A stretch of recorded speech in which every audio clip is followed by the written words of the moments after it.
What else do we have for interesting? Do you have anything interesting that we don't know about, the consumers don't know about this year?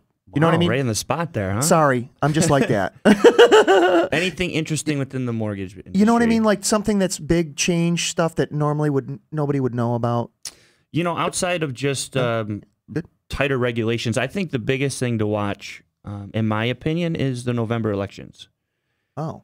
Okay. I think, you know, you see a lot of midterm elections, the opposing party will win the House. So in this case, Republicans want tighter guidelines and they want less government money, which means potentially a little bit higher interest rates. So I don't want to, you know, scare anybody out saying the rates are jumping up, but keep an eye on that because. But if you were a psychic, you might predict the future, maybe. Maybe, right? maybe.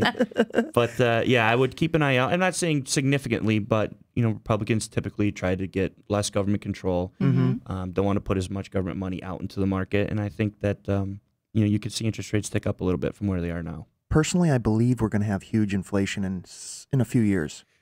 And interest rates are going through the roof. I really believe that. Absolutely. And the big thing is because they've kept the interest rates so low for so long, you know, we've heard for the last 2 years, oh, inflation, inflation, inflation. And we haven't really done anything to kind of combat inflation because we've kept the interest rates so low. And when I say we, it's not me personally, but you know what I mean? Yeah. So that is a concern. And that's another thing that may help put the interest rates a lot higher as well. So now's the time. Yeah. Do it now. Call Rob, right?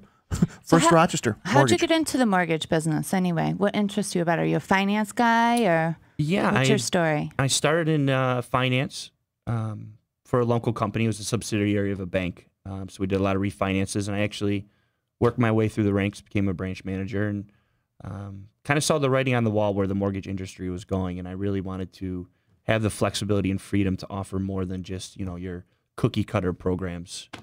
So I decided to become a broker and be a little bit more independent. Neat. Very neat. So how long have you been with First Rochester? First Rochester, I'm just about to go into my 4th year. I've been there 3 years. In the mortgage industry itself, I'm going into my 7th year. Wow. So you've made it through this topsy-turvy, upsy-downsy market. A lot of changes. A lot. Is the easy money gone for you? Is it? I mean, well, like 3 years ago, it was easy cash, right? You're just writing up deals left and right, or was that not necessarily here in the Rochester area? No, you definitely saw a huge spike 2007, 2008, right before everything kind of hit the wall. Yeah. But yeah, definitely. But you know, on the same token, though, I actually applaud where we're going with these restrictions. Yeah. I think it's going to make people real again. Yeah, I mean, you're going to see the fact that people who qualify are going to be homeowners, and it's not just it's not a, you know, a right of a citizen. It's a you need to earn it. I applaud you for saying that because that's how I feel as well. And I'll relate a quick story of my own. I did buy a house in 2007. I think it's 3 years ago, and literally, the bank said the people I had my existing house with, I had it financed, and I think I owed, like, you know, whatever it was, half the value of the house. And then I said, you know, I want to buy this other house, and we're going to sell the current one to buy the new one. And they said, oh, you don't even have to. Right? They said, that sounds about right. And I said, really? Come on. I said, I can't afford. And they said, no, we'll give you another bridge loan on top of the existing house I owned, in addition to the new house I was buying. So I'm mortgaging like 2 mortgages, right? They wanted to, so didn't even have to, then they said, you want a bridge loan on top of that to get you through until you sell your existing house, and then you pay off the bridge loan. I said, who's going to pay for all this crap? No, I don't want that crap. I didn't want that. I just got one loan. I sold that, and I just got the, you know what I mean? But you lucked out that you sold the house. I was very lucky. So that's some sort of protection that they were offering him. But no, it wasn't really protection. It was really over mortgaging my butt. I mean, because it was serious. It was serious money. I mean, they were offering to give me hundreds of thousands of dollars of money I couldn't pay back. I wasn't sure who was going to make those payments until the first house sold. So I mean, thank God I was lucky enough to sell the first house in a couple days. But in addition to that, they were just throwing money at me, is what it was. In those days. Yes, that's a danger. A lot of nobody ever throws money at me. That was only one-time thing. Except I never. For Aaron.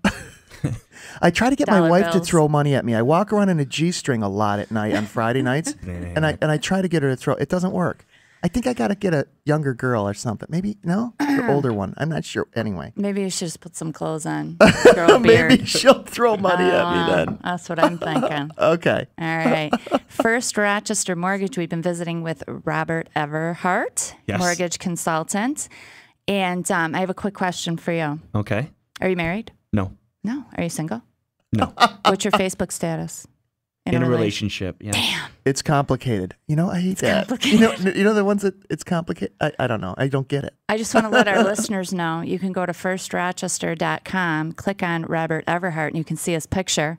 I was going to ask you if you'd be interested in having a showmance with me. We've got 15 minutes left of the show. How does a showmance work? Oh, she's a gold digger. Yeah. That digs on me.